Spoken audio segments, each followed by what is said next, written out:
Listen, I need you to understand something fundamental about 1856.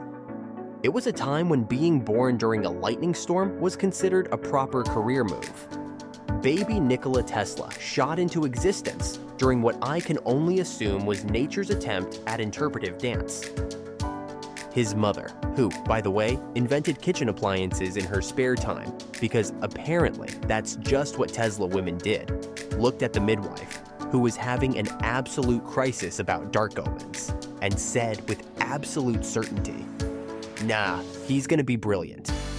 And let me tell you something about Serbian mothers in the 1850s. You do not argue with them. Little Nikola grew up in a household that was one electrical short away from being a sitcom. His father was an Orthodox priest who wanted him to follow in his footsteps, which is like asking a Ferrari to become a horse-drawn carriage. Meanwhile, young Tesla was busy disassembling clocks, building water wheels out of literal garbage, and occasionally using his sister as an involuntary test pilot for his homemade flying machines. The 1860s were a lawless time for childhood safety regulations. Now, we need to talk about Dane Tesla, Nikola's older brother. Imagine if perfection wore pants and did poetry readings. That was Dane. He was basically what you'd get if you combined a Renaissance painting with a straight A report card. Then, one day, Dane fell off a horse, which was apparently the leading cause of plot twists in the 19th century. After that, young Nikola started seeing his brother's ghost. I want you to sit with that for a moment. The guy who would later revolutionize electricity got his start by having conversations with his dead brother's ghost. If that doesn't explain everything about Tesla's later life, I don't know what does. Tesla went to school and immediately broke mathematics. He solved equations so fast, his teachers accused him of cheating, which is like accusing a fish of taking swimming lessons. He spoke 8 languages, presumably just to have more ways to tell people they were wrong. And then there's college. Oh my sweet lord, college! Tesla discovered gambling with the same enthusiasm he later had for high-voltage electricity. Too much, too fast, and with life-threatening consequences.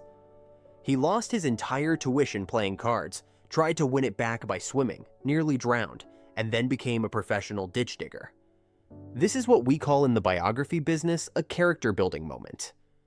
But here's where it gets properly weird. Tesla started having visions, not your garden variety. Maybe I shouldn't have eaten that suspicious mushroom visions, but full-blown technical schematics appearing in his mind. He could build entire machines in his head, run them for weeks to check for failures, and then construct them perfectly in real life. Meanwhile, I still have to check if I've turned off my stove 3 times before leaving the house. Then came America. Tesla arrived in 1884 with 4 cents, a book of poetry, and the kind of confidence you can only get from regularly chatting with your dead brother's ghost. He got a job with Thomas Edison, who promised him $50,000 to improve his DC generators. Tesla did it, and Edison, in a move that would make even reality TV villains blush, hit him with the 19th century equivalent of, "It was just exposure, bro." This is officially where the nerd wars began. And let me tell you, when electrical engineers have a beef, it's measured in volts. Tesla developed what we'll generously call quirks. Everything had to be divisible by 3. He needed exactly 18 napkins at every meal. He was terrified of pearls and women's earrings. Think about that. This man could casually conduct millions of volts through his body, but show him a pearl necklace and he'd run away like it was made of spiders.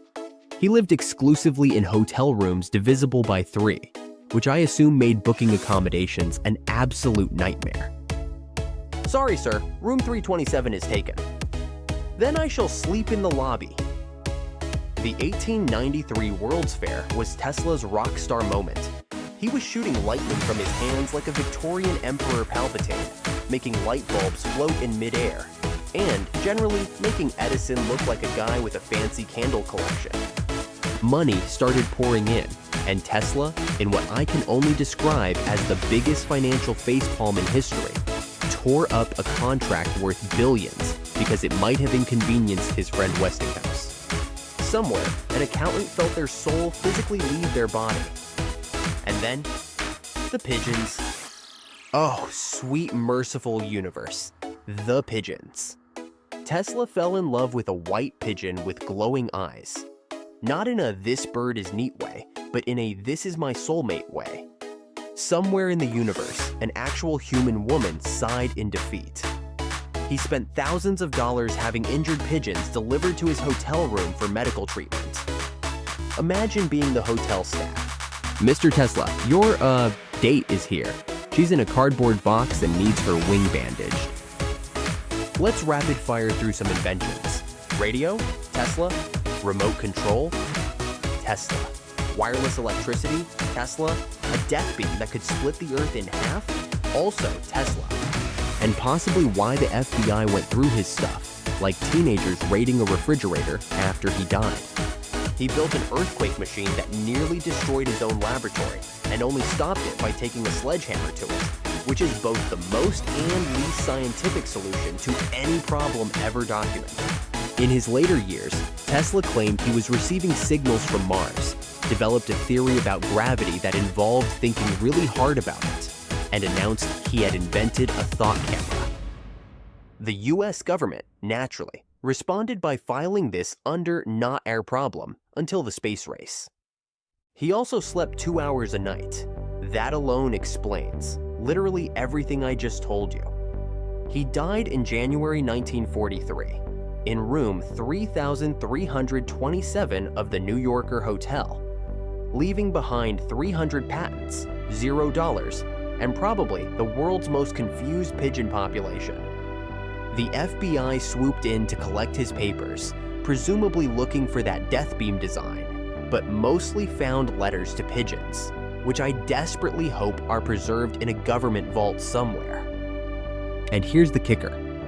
His ghost allegedly haunts the New Yorker Hotel, but only in areas where the room numbers are divisible by 3, because apparently, even as a spirit, Tesla refused to let go of his brand. Staff report seeing a tall figure in a black suit feeding invisible pigeons in the hallways, which is either Tesla's ghost or just New York being New York. Either way, I'm still booking a room divisible by 3. So the next time you're using your phone, Wi-Fi, or turning on a light, remember,